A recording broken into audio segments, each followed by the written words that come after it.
Hey guys, it's Mitch. How's it going? About a month ago, I did a video about Uncanny X-Men Annual number 12. It was a team-up commentary video, one of those. So it was about an hour long, because when you're self-indulgent and you don't have any kind of editorial interference, there's no limit to what you can accomplish. But I realized after completing that video that that was the only video I'd done to that date about an Art Adams comic. And then I realized shortly after that that should be illegal. There should be constant videos about Art Adams comics coming out like pretty much daily. So I'm going to do at least one more here. We're going to take a look at Uncanny X-Men Annual number 9. So just before we get into it, if you enjoy the channel, if you feel like you might want to help out a little bit, go subscribe on my Patreon. Gives you early access to everything I do, helps out the channel, helps to buy new comics. So in 1984, 1985, Art Adams burst onto the comic scene and kind of took the world by storm. And he did it with a style that was largely influenced by Michael Golden. Although he was also into the studio guys like Barry Windsor-Smith and Bernie Wrightson. He dug Walter Simonson. And you really only have to look at a single Walt Simonson page to understand why.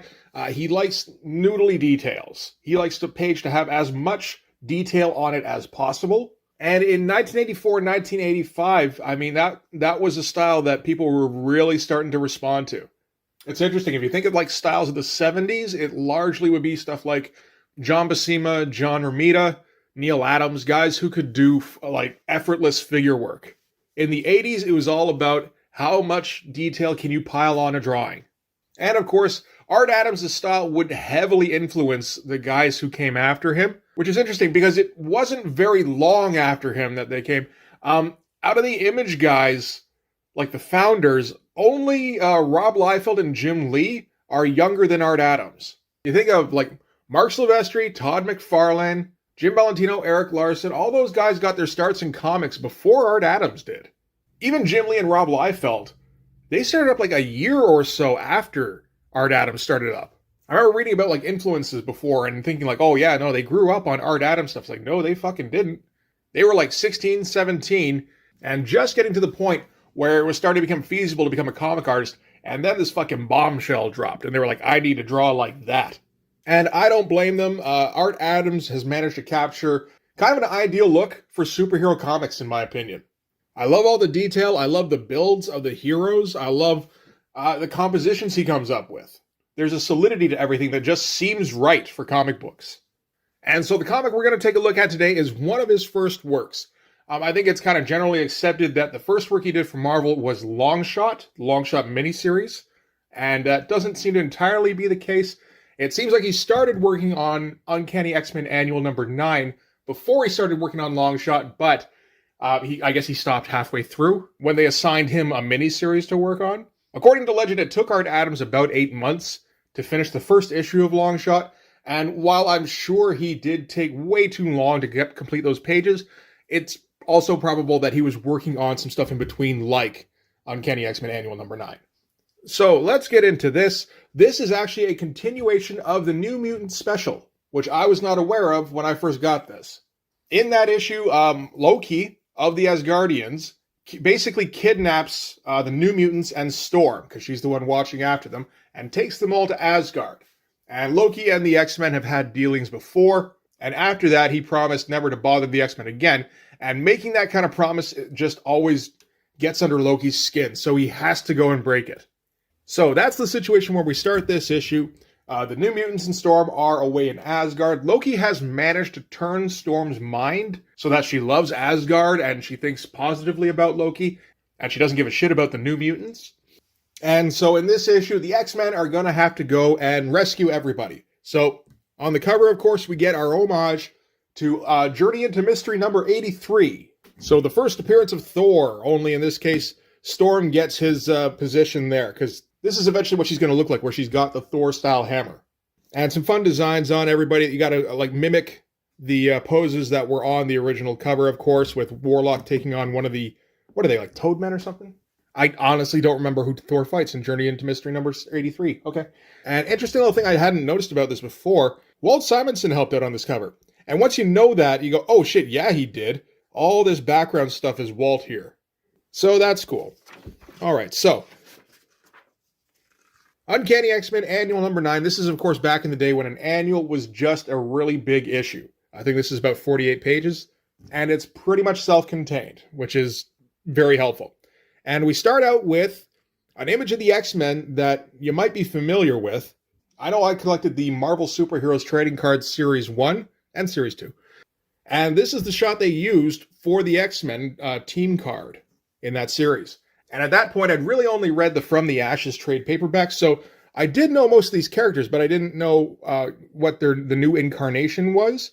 So this is kind of my first introduction to the modern X-Men, even though it didn't really have anything to do with the X-Men in 1990 when that card series came out. But that's okay. And we get kind of an equal shot of the New Mutants here as well. But yeah, just great little group shots. So this is going to be written by Chris Claremont, penciled by Art Adams, and inked by Al Gordon, Mike Mignola, and Art Adams. Mike Mignola and Art Adams got into comics at around the same time, and apparently they struck up an early friendship, which is why they eventually ended up going together on Legend at Dark Horse, I believe, when they went creator-owned. Okay, so we start things out. This is at the X-Mansion, and Shadowcat is having nightmares, and she's screaming in her sleep. And it wakes up everybody in the X-Mansion. They go to investigate. Phoenix. This is at an interesting time in the timeline, because it's after Storm has had her powers stripped away, but before issue 201, where Madeline has the baby, and I think at that point they still don't know that Phoenix is Scott and Jean's daughter from another timeline. But Phoenix is able to read her mind and see what the problem is, the dream, and she sees that Shadowcat is dreaming about Storm and the New Mutants stuck in Asgard with Loki. And she kind of projects that to everybody else so they can all see what's going on. And right off the hop here, we can see that Art Adams is really fucking good. Like right from the starting line. The only thing, of course, is that he doesn't really know how to do panel-to-panel work at this point. He's never done it before. So he would have to get trained eventually on things like perspective, things on drawing expressions, although I think he's pretty good at it in this issue, at least later on. He would also have to figure out how to do multiple actions in one panel, because he tended to do one action per panel. So you get like 20 panel pages in long shot. And another thing, at this time, he doesn't realize that just because you put a shit ton of detail on the page doesn't mean that detail is going to be visible in the finished product. Because, of course, everything gets shrunk down. And everything here condenses and kind of just bleeds together. It does still look great. Like, I love how all of this looks, but, you know, you know there's detail in there that you're missing, and it's like, I'd love to see those pages. So they realize that the New Mutants got teleported there by Illyana, so Colossus's sister, and she's been using more of her magic, which gets her more into her demon form. So they're going to have to teleport to Asgard to rescue Storm and the New Mutants. And apparently they can do that by using these lightning bolts that were created by Archon the Empyrean to teleport himself between dimensions. So that's a handy thing to have. But you can see like just how small some of these panels are and how he's trying to fit everybody in there. And then you got to fit all these word balloons in there too. Like a big part of this is kind of Chris Claremont trying to overpower the page a little bit, but it feels like Art Adams doesn't mind, and he'll just like do more squiggles underneath all the bubbles. So they're getting ready to go. Cyclops says goodbye to Madeline. She is still pregnant here. And they all get shocked when they see Phoenix coming to join them. And she's got her Phoenix costume on, which is a little reminiscent to Jean Grey's Phoenix costume. And of course, Scott is probably the only one at this point who doesn't know that it's kind of a legacy thing. You know, she's honoring her mother. So it just seems kind of like a slap in the face. But she said, well, no, this is what I'm wearing. This is the name I picked. This is the costume I wear. And you're just going to have to deal with it. And eventually they are able to get underway. Madeline, of course, stays back and watches after Lockheed. That's nice of her. And then we cut to a different part of the X-Mansion, where Magma is hanging out by the forest. Magma is one of those New Mutants I don't really know anything about. She wasn't there in the later issues, I don't think. And like Cannonball and Sunspot are doing training stuff, and they're all just kind of having a good time. Storm's hanging out too. And it's all got this pink cast to it, so you just know this isn't real. This is some sort of dream or illusion or something like that. But it's interesting seeing these faces here. and seeing just how much Liefeld stole from this. Because those mouths and those noses, Liefeld took that wholesale. Like, you get the feeling he read a lot of George Perez when he was growing up, and then, right before he got into comics, he read this and went, I need to draw like that. And the dream keeps progressing on until eventually Sam comes by again, only he's not in his New Mutants gear. He's in the duds he was wearing when they teleported to Asgard, and he snaps her out of it. And she gets to come back to reality, which is that she's kind of a prisoner to the dwarves. And the reason for this is she did the fairy thing, where she met some fairies and ate of the food that they gave her, or the drink, or that kind of thing, which unfortunately kind of turns you into a fairy and leaves you stuck in fairyland. Everybody knows this. So anyway, the dwarves are working on forging something for Loki. And in the meantime, they've also made something for Sam. He's got this crazy chainmail stuff, as well as a sword that can cleave through anything except anything living, which largely defeats the purpose of a sword, but I'm sure that will turn out to be for a good reason. So elsewhere, the X-Men land in Asgard and they find some hunters going after a wolf immediately. Naturally, Wolverine has to go and do something about that, because he's not going to let that stand. And they, chase off the hunters here. It's just nice seeing Art Adams drawing like the classic X-Men costumes. Just seeing them all go to work. It's just great stuff. And so they go and rescue the wolf. Turns out this is Hrimhari, who is the Wolf Prince, who would show up in New Mutants a fair bit, I think, towards the end of the run. Because every time the New Mutants go to Asgard, which happened a couple of times, him and Rain would kind of have a thing going, because he's also a shapeshifter between like kind of a furry, basically, and a full-on wolf. So that would just, that's pretty similar to what Rain's deal is. And then after that, Hela shows up, because she came to collect Hrimhari's soul, but instead she's going to have to settle for these the trolls that were chasing him down. And they realize it's Hela, it's the goddess of death. They've got to back off, and maybe they're going to have to fight for their lives here. And then Hela sees Phoenix and she's like, oh, hey, you. I like you. You're all right. Your mom was awesome. Like, we got into a couple of spats here and there, but then she sent me billions of souls, and it was like, hey, we're A-okay now. So, you're okay in my book.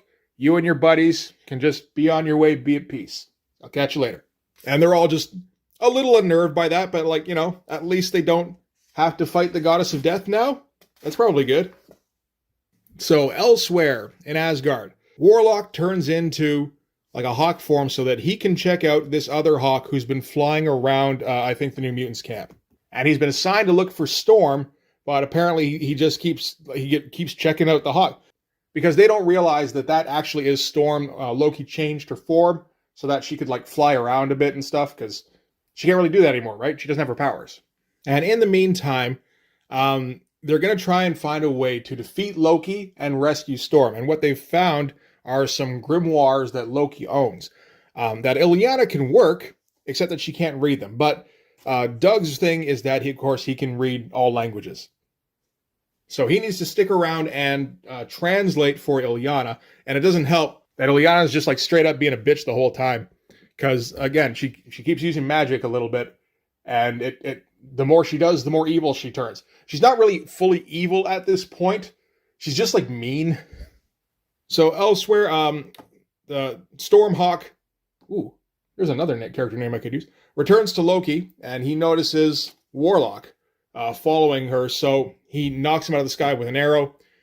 On the New Mutants end of things, they realize that Warlock has been incapacitated, so Doug is going to go and rescue him right away, because, Doug is his best friend. And Magic kind of put out that, why are we caring about the robot? The robot can't do anything to Loki. I can do things about Loki. Maybe help me learn the spells, jackass. But, too late. They already took off to take care of it.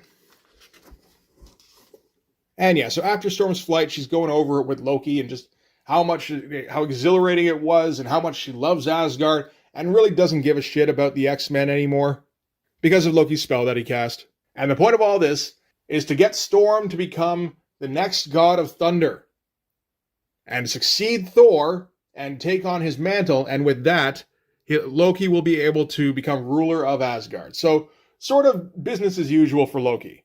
And we're already getting to a point where Art Adams is having to be a little bit judicious about how much detail he puts in the background. It'll come and go. You know, like in the next one here, we cut back to the X-Men, and he's putting a fair bit more in the forest in the background, but like here, nothing going on, nothing going on. Great faces, though, good expressions. Like he's coming along on that end of things. And at the X-Men camp, they're nursing Humhari back to health, and they're trying to figure out how to find the New Mutants, but luckily Phoenix can read Humhari's mind, and she sees that he's met Rain and that they're, you know, kind of falling head over heels for each other. And again, we're kind of losing the backgrounds here and there, which is okay. I mean, as long as we don't lose any fidelity with the figures, which we usually don't with Art Adams. It is strange, though, seeing all of these small panels going on constantly and then, like, no large panels in an Art Adams book. It feels like that's just wrong. Like, it's not like he did the Jim Lee or Rob Liefeld thing where it was just constant splash pages, but there were some large images from time to time, at least later on. All right, so later on, they've found some disguises for Shadowcat and Logan, and I think that's Phoenix there. So they're going to try and go into the towns and find out a couple of things about, you know, any newcomers. And, like, you know, Phoenix gets the sexy bikini. Shadowcat, thankfully, gets a bit more clothes, although, you know, she does get her hips revealed. And Logan, of course, gets, like, a loincloth and shoulder thing, and then just body hair everywhere. And then we cut back to some of the other New Mutants that we haven't seen yet. So, like, Magma's a captive, sure, and the rest of the guys are all working on trying to get home and defeat Loki. Sunspot's just kind of hanging out in a tavern. He's kind of won some local favor, and he's got the attention of some of these ladies here. So he's doing all right. And Dani Moonstar walks in, and she's got, like, the Valkyrie headdress on. And the villagers are, like, terrified of her. She doesn't get why, not realizing the significance of a Valkyrie. So she's been accepted as a Valkyrie herself. She doesn't realize, of course, that she's going to be seen as essentially like a Deathbringer. But they're able to track down Warlock, who's in rough shape. And Warlock also freaks out when he sees Dani because he recognizes the significance of the Valkyries himself. And, like, just tries to eliminate her, basically, because, like, she's standing too close to Doug, who's his bestie. And Warlock picks up Doug and takes off with him. So now they're going to have to chase after him. I always liked the version of Warlock that Art Adams did. I guess Art Adams didn't have a hand in his creation. I guess it seems it was mostly a Chris Claremont / Bill Sienkiewicz kind of thing, which does make sense when you see Warlock. He's a fucking mess. But he always has a really interesting version of him, with all sorts of just weird stuff going on. And the rest of the X-Men here are able to track down Rain and Karma, because Humhari recognizes Rain's scent, and then when they do find them, they both turn into wolves and just start, like, chasing around each other, doing the thing dogs do when they haven't seen each other in a long time. And Rain kind of snaps out of it and hides behind Karma. It's like, what the fuck was I thinking?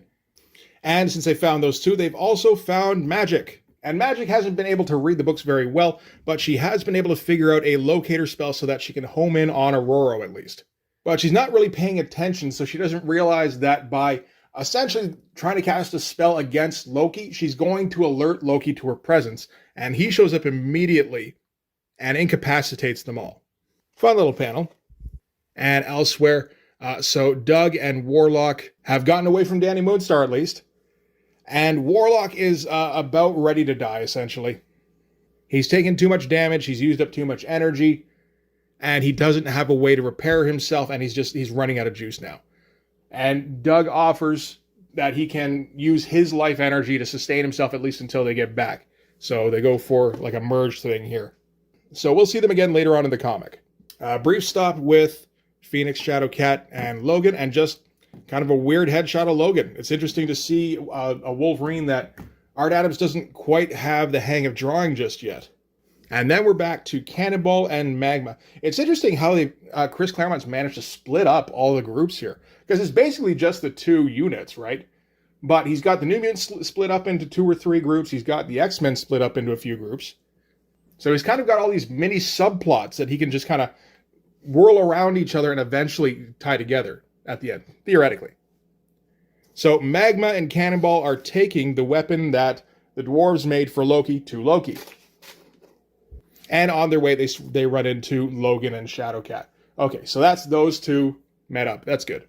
Meanwhile, there's a lot of little captions that say meanwhile.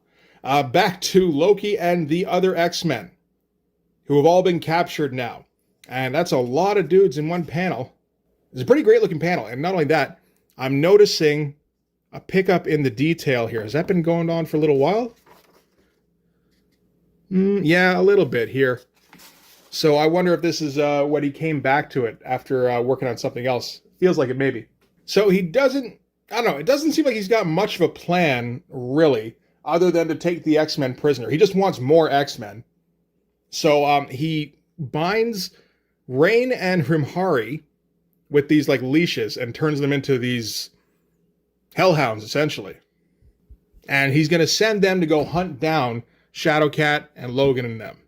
But in the meantime, he's not really paying attention to the rest of the X-Men, including Nightcrawler. And Nightcrawler is able to teleport out of his bonds. He kind of grabs onto Cyclops with his tail and smooches on Rogue at the same time. It's always got to be a smooch with Rogue, you know. And so now Rogue, because of the link there, I guess that's how her powers work. Why not? Now she has both the teleporting and the eye blasty powers. I wonder if that was probably Art drew that and Chris had to go along with it. I don't think that's happened before. And yeah, so she kind of knocks out Loki and she teleports in to try and finish him off. That's her there with the absorbed powers. It's a pretty cool look. But Storm shows up. And of course, because of the spell, she's seeing this all messed up. She does recognize Rogue, but because Rogue is taking out Loki, and you know that's the focus of the spell, she's like, oh, you must be some kind of doppelganger or something. And the distraction of Storm lets Loki get the upper hand on Rogue, and then he's able to rebind everybody. But yeah, the action's starting to pick up a little bit, so we're starting to get some cooler shots. Back to the other X-Men. So Logan and Phoenix, Shadowcat, as well as Cannonball and Magma, they're able to locate Danny Moonstar and Sunspot because of Rachel's telepathic thing. And I mean, also possibly because of her previous job in the future where she was like a bloodhound hunting down mutants. And when they meet up, Danny Moonstar notices that Wolverine has this like death's head thing hovering over him that nobody else seems to notice. And that is a pure Valkyrie thing. And while they're chatting, the ground gives out from beneath them. Nice big explosion of smoke here. And then, oh my God, there's just too much detail to see what happens. So Hrimhari and Rain have tracked down the rest of the mutants and dragged them down into what would basically be the sewers of Asgard. And I wish See, this is one of those instances where I wish Art Adams had eased up a little bit on the detail, or at least on the amount of ink, because it's very difficult now to see exactly what's going on. It doesn't help that, you know, the comic is like 40 years old at this point. And the fact that it's held together this well up until now is actually pretty impressive. But, like, there is some ink running together here. Anyway, Wolverine is versus, I think this is Rain, actually, and he has to kind of hold back on her because he recognizes her scent. Meanwhile, the dude here on the dragon attacks Wolverine from behind. So the dragon bites him on the leg, and now Wolverine's been poisoned. And then the Hellhounds come after Sam, but he's protected from their teeth by that chainmail stuff that he got from the dwarves. And he's able to swing his useless sword, which doesn't hurt them, but can sever the collar on Rain at least. So what do you know? It was useful after all. And then we get maybe the coolest shot in the book, as the combined Doug and Warlock show up in the form of the USS Enterprise and blast the shit out of the guys chasing down the mutants. And that is just some awesome stuff. I wonder if they had the rights back then. Yeah, this whole page. I mean, like, this stuff up here is like, okay, like the sequence of events is cool. This stuff is amazing, and it makes me want this page really badly. So, they're able to chase off the hunters, but the hunters snatched Magma first, and more importantly, the weapon that the dwarves were crafting. So now they're going to have to use Rain's tracking skills to get back to Loki and the rest of the mutants. Loki has this big banquet planned where he's going to basically reveal his plans for Storm and try and enact his plan to take over Asgard. Again, ton of detail going on there. This definitely feels like a refreshed Art Adams. Or at least he's got a refreshed schedule. And, okay, elsewhere with the trap mutants, Let's see, Loki has some kind of hold on Illyana, and Karma's trying to break it and possess her. I don't remember what that's about. There's a little bit too much going on in this comic. And let's see, this page here. Basically, Sunspot kind of wants to stick around on Asgard because he gets treated like a big old hero here. Meanwhile, Wolverine is kind of slowly dying. His healing factor is staving off the poison, but eventually the poison will win. And he's just trying to hold out until they can finish the business with Loki. So let's see, they're searching around for the other X-Men. This part gets a little confusing. Colossus attacks Shadowcat, and Cyclops is able to blast him out of the way. So basically, Loki was trying to possess all of the X-Men. He succeeded with Illyana, and because of, I guess, the siblingness between Illyana and Colossus, he was able to get Colossus fairly easily too, and then just hadn't really gotten anywhere with the rest of the X-Men yet. Okay, back to Loki's banquet where he presents Storm to the rest of the gods of Asgard. The remaining mutants, so like Logan and Sunspot and Phoenix, try and hold up the proceedings here, but Loki gets the upper hand pretty quick and summons some rock trolls to go after Phoenix here, which kind of outs himself as doing some evil shit to the Asgardians, but at this point he doesn't care because he's got the weapon, which is another Mjolnir, essentially. It's another magic hammer that the dwarves have forged. And he offers it to Aurora to pick up, and when she does, things get kind of awesome, really. So now she's theoretically the new incarnation of Thor, which brings the new meaning to the name Storm, which is a nice little tie-in, actually. And this is some great stuff. It feels like he's trying to evoke some Walt Simonson in this panel. Which, I mean, that's the guy to do for some Thor stuff, right? But yeah, all this power stuff, the swirliness of the cape in particular, that feels very Walt. Even the waboom bada boom, that feels like some workman lettering. So Storm's just kind of rejoicing in her new power that, has replaced her missing powers. Logan tries to jump out and tell her that, she's being hoodwinked. And Loki tells her, nope, that's not your friend Logan. That's just a dude who looks like your friend Logan. You should blast that guy. And she does. Awesome panel. And Logan just kind of sits there and takes it, because that's kind of Logan's specialty. And then at the end of it, Logan hasn't run away, which basically convinces her that, no, wait, that's the real guy. And, you've been tricked this whole time. And at that point, Hela shows up to collect Logan's soul. So I guess he's dead for real this time, guys. And they're doing a little bit of jousting back and forth, at which point Danny Moonstar shows up, telling Hela to back off, which Hela thinks is hilarious. It's like, girl, you work for me. This is what you do. Awesome little panel here, which she's laughing, and she's got all the little skulls in her mouth here. That's just fucking weird and, dope. And so, yeah, that kind of knocks Danny for a loop, and Hela just kind of knocks her down real quick. Yeah, we're getting some fun stuff here. Again, kind of another Walt-looking panel. Whenever he has to do some Asgardian stuff, he's kind of getting back to Simonson, which I got no problem with. Logan still trying to convince Aurora that Loki's just using her for his own ends. And Hela tries one more time to take Logan, which, it's just kind of the wrong time for Storm, and she goes Asgardian on her, releases the power of Thor on her. And Phoenix and Cyclops join in, and basically the combined assault from all three of them is enough to drive Hela away for now. And so after that, she's able to turn back to Loki, who was hiding under a table. Okay. And hurls Mjolnir, or whatever the new one's called, at him, but, catches it easily, because I guess it's not Mjolnir, really. And hucks it back at her. And he's kind of firmly in command. And then Shadowcat yells at him and tells Loki that there are all sorts of mutants running around Asgard in all sorts of places, and he can't possibly find them all.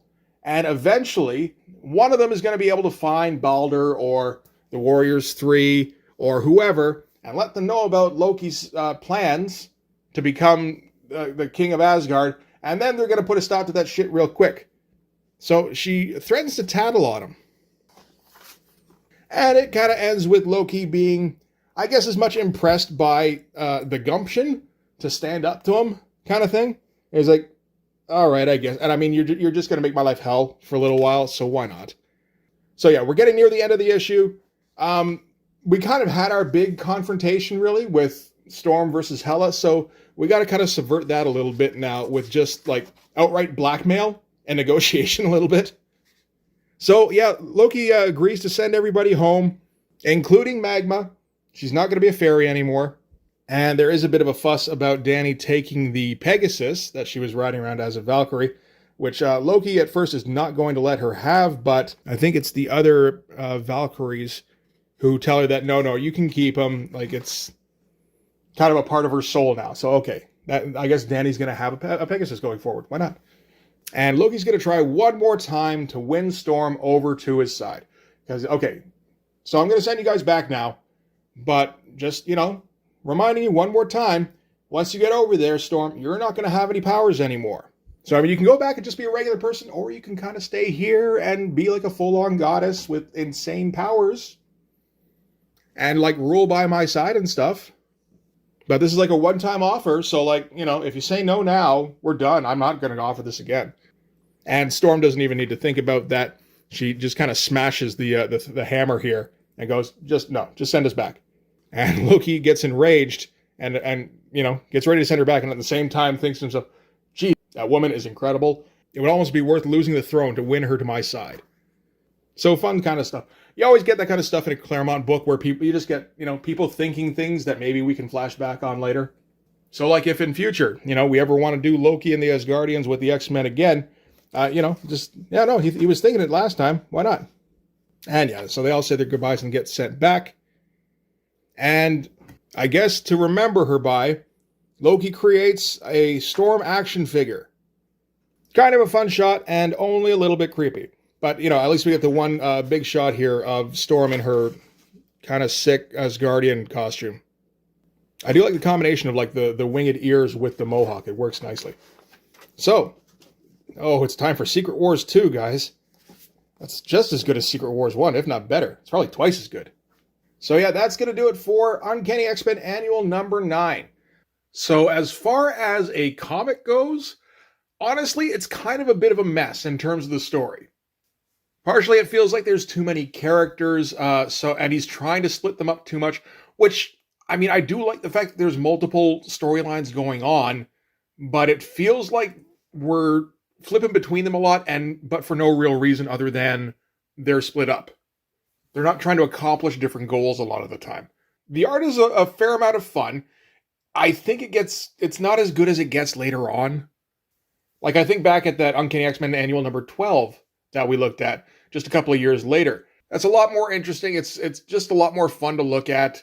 Art Adams has learned a whole bunch about storytelling by then. I think there's like 1 and 2 page splashes in that bit. This one, he's way too focused on just trying to get as much of the script down as possible and not really understanding the storytelling elements. But he came up with some pretty cool drawings in there. And one thing we can say, I think, is that this issue lit a fire under some creators. Not quite as many huge, influential type panels, I think, as maybe you would expect in something like this, but he is just starting out, and really, just the kind of quality work he's able to produce at this time. And, this is a fair amount of drawing as well, like just in terms of pages. It's pretty impressive. I think he's like 21 at this, and like, for a 20-year-old to be drawing like this upsets me. Because I know what I drew like when I was 20. It was nowhere near as good as that. Still isn't. 20-year-old Art Adams can outdraw me into the dirt. So I do have one more X-Men Annual that we can take a look at that's drawn by Art Adams. Actually, I got a couple more that maybe we can just look at as well at some point. And we'll be able to see what kind of progress he makes over the years. I mean, as they are a year between issues, we should be able to see pretty large leaps as he tackles other projects in the meantime. Like, for instance, I think between this and the next annual is when he does all the X-Men Classic covers, and that will work a whole bunch of kinks out of his system. So, that'll be interesting to check out at some point. But for this one, that's going to do it. So, thanks very much for watching. If you like this video, please hit like, hit subscribe, hit the notifications so you know when the next one's coming out. Go over and subscribe on my Patreon. It gives you early access to everything I do, from the Blood Force stuff to the YouTube videos before they get uploaded to YouTube, as well as some Patreon exclusive content. You can also follow me on Instagram and DM me there for commissions, and you can join the Blood Force Discord server. But that's going to do it. Thanks again for watching. I'll see you guys in the next one. Bye-bye.